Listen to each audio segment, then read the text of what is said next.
Hello বন্ধুরা, সবাই কেমন আছো? আশা করি অনেক ভালো আছো। আমি আপাতত একটু খারাপই আছি, যার জন্য সকালবেলা ঘুম থেকে উঠেই আগেই ডাক্তারের কাছে যাচ্ছি, হাসপাতালে যাচ্ছি। তো চলো, কেন যাচ্ছি সব কিছুই তোমাদের সাথে শেয়ার করব, বলবো। আর নেহা আমার হয়ে আজকে নেহাই পুরো ক্যামেরাটা ধরেছে, কারণ কি আমার অবস্থা একটু খারাপই আছে।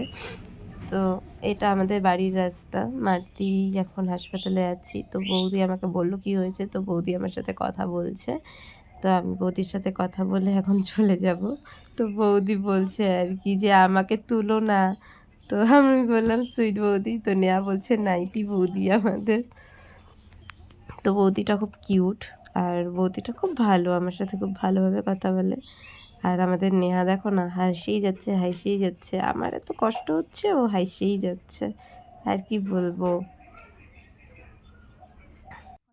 ওয়েদার প্রচন্ড খারাপ, খুব সুন্দর ঘুরতে যাওয়ার জন্য, কিন্তু আমরা তো আর যেতে পারবো না। আমাদের অবস্থা আছে বহুত শোচনীয়। আমাদের না, আমার স্পেশালি ওর। যখন যাচ্ছি না আমি হচ্ছে বাবার জন্য একটা টিকিট কাটবো। কাটে আই থট বাবা আসতে পারবে না, বাবা তো কাজে, আর মা আসবে বাবার বদলে। তো মার নামে কাটতে হবে। কাট লেঙ্গে একটা টিকিট কাটতে আর কি লাগে। হ্যাঁ, একটা সেলফি স্টিকের খুব দরকার, হাত ব্যথা হয়ে যায়। চলো চলতে হাতে দেখা হবে। সব না, ব্যথা করতেছে ব্যথা। হ্যাঁ, তারপরে আর কি বদলি, হাওয়াটা লাগলে একটু ফিল করতেছি, বুঝতে পারবো না। তারপরে হাসে যাচ্ছি, লজ্জা সব নাই জীবনে। যাই হয়ে যাক না কেন, একটু হাসতে হবে। লাইফে স্মাইল দাও।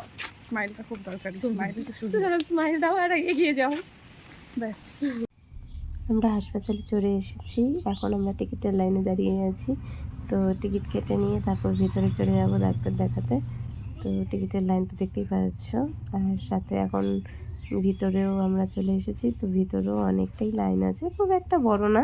আমরা যেহেতু অনেক সকাল সকাল গেছি, তো 4-5 জনের পরেই হয়তো আমি দাঁড়িয়ে পড়েছি, কিন্তু আমার পিছনের লাইনটা অনেক বড়। নেহা ওখানে বসে আছে। তো ডাক্তার দেখানো কমপ্লিট, আমি এসে বাইরে দাঁড়িয়েছি যে আমি আর লাইনে দাঁড়াতে পারছি না, তুই দাঁড়া। তো এটা হচ্ছে আমাদের ওষুধের লাইন, যেখানটায় 3 জন হয়তো আছে আমার আগে। আর এদিকে হচ্ছে এটা টিকিট কাটার লাইন। টিকিট কাটার লাইন যত সময় যাচ্ছে দেখতেই পাচ্ছ কত ভিড় বেশি হয়ে যাচ্ছে। তো আমাদের আমরা তোমাদের সাথে আরেকটা নতুন হাসপাতালও শেয়ার করছি। এটা নতুন করে বানানো হচ্ছে আমাদের ময়নাগুড়িতে। বানানো হচ্ছে বলতে বানানো হয়ে গেছে, আর কিছু করবে কি না বলতে পারছি না ঠিক আমি। তো দেখে নাও, 5 তলা, সম্ভবত 5 তলা বিল্ডিংয়ের একটা হাসপাতাল তৈরি হয়েছে। কি কি লেখা আছে সেটা পড়ে নাও, নেহা পড়ে শোনাবে এখন। তো দেখে নাও। পশ্চিমবঙ্গ সরকার স্বাস্থ্য ও পরিবার কল্যাণ দপ্তর, ময়নাগুড়ি গ্রামীণ হাসপাতাল 100 শয্যা বিশিষ্ট অতিরিক্ত ভবনের শুভ উদ্বোধন করলেন মাননীয় মানে এটা কি ভবন? ভবনে, হ্যাঁ, ওই যে 100টা শয্যা আছে, মানে 100টা রুম আছে। এটা কইরে কি? আমি তো ভাবলাম এটা হসপিটাল বানাইছে। হ্যাঁ, তো হসপিটালই তো। রোগীরা কোথায় থাকে ভাই? তো ওইটা কি আর এটা কি জানলে? ওটা হচ্ছে ইসের রে। অতিরিক্ত ভবন লিখছে, এটা কি ভবন মানে কি ভবন ভাই? Hospital, Maynaguri rural hospital. হসপিটালই তো। আরে অনেক মানে অনেক পেশেন্ট হয়ে যায় না আমাদের এখানে, যেরকম আমাদের রাখি না, জলপাইগুড়িতে রেফার করে দেয় জায়গা নেই বলে। হ্যাঁ হ্যাঁ, বুঝছি বুঝছি।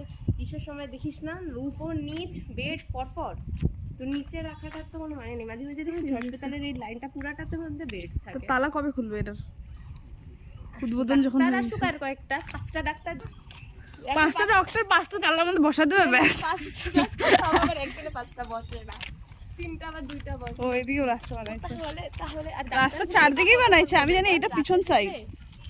আর ডাক্তারগুলোই বা রাতে দেখবে না, এটা বানাইতে অনেকদিন লেগে গেছে, তো লাগবে না। নতুন হাসপাতালটাও তোমাদের সাথে শেয়ার করে দিলাম, হয়ে গেল, দেখে নিলে। তো এখানটা কবে থেকে চালু হবে জানি না, আর আমার কি হয়েছে সেটাও তোমরা দেখে নাও। তো আমি জানি না কি হয়েছে, রাতেরবেলা কিছু একটা লেগেছিল, এখন আমি চোখ একদম খুলতে পারছি না। তো এই যে আমার অবস্থা, জানি না কতক্ষণে কমবে, বাট খুব খারাপ লাগছে।